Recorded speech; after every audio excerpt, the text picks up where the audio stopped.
Age-related hearing loss is generally perceived to be a normal part of the aging process, yet remains an undertreated condition among our aging population. In fact, 1 out of 3 people over age 65 have some degree of hearing loss. What's even more concerning is that hearing loss has been linked to cognitive decline. According to a study published in JAMA, seniors with hearing impairment were 24% more likely to have memory and thinking deficits when compared to seniors with normal hearing. The more severe the hearing loss, the more likely they were to have cognitive problems. But even those with mild hearing loss had a greater rate of cognitive decline. The reason?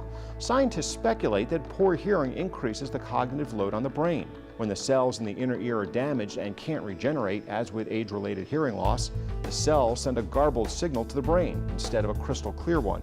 Decoding the garbled message takes more effort for the brain to decipher and can eventually lead to brain atrophy. The upside? Scientists believe that people who treat hearing loss early and more aggressively may stave off cognitive decline. The audiology specialists at Lake Ear, Nose, Throat, and Facial Plastic Surgery explain that if you or someone you know has difficulty hearing, the sooner you get tested, the better your quality of life. There are many different things that can cause hearing loss. The most common would be aging and just degeneration of the hearing nerve. Noise exposure, men who work in a factory around loud equipment. Family history can play a part, genetics, but we also can see some ototoxicity with certain medications that you take, and in those cases the physician who is administering that medication will refer the patient for monitoring to monitor the hearing over time as they take that medication to make sure that they're not losing a lot of the hearing. Hearing loss can be genetically related, and so we always would recommend that if you do have a strong history of hearing loss in your family members, then we can have a hearing test performed and we will have a baseline to compare it to so that we can determine, is your hearing starting to progress? Is this just an episode that we can treat medically and have it recover? Or are we starting to see some aging? Some of the first symptoms of hearing loss would be ringing in the ears. Ringing in the ears, what we call tinnitus, is something that is a symptom of damage to the hearing nerve. Symptoms of damage to the hearing nerve are tinnitus and hearing loss, and the two of them usually go together.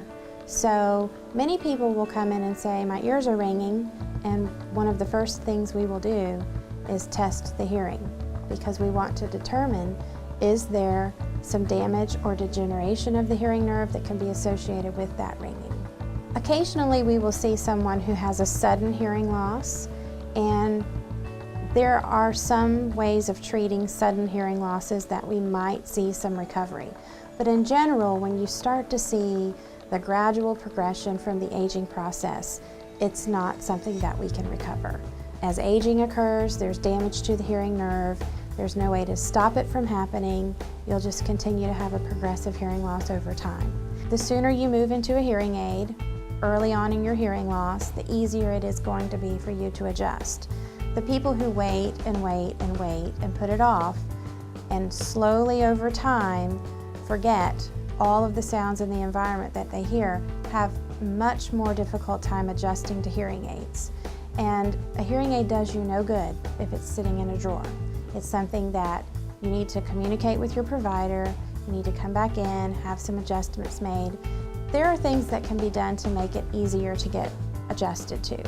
For appointments and more information on hearing aids and the audiology services available at Lake Ear, Nose, Throat, and Facial Plastic Surgery, please click the Hearing Loss and Dementia story link on our homepage at yourhometownhealth.com.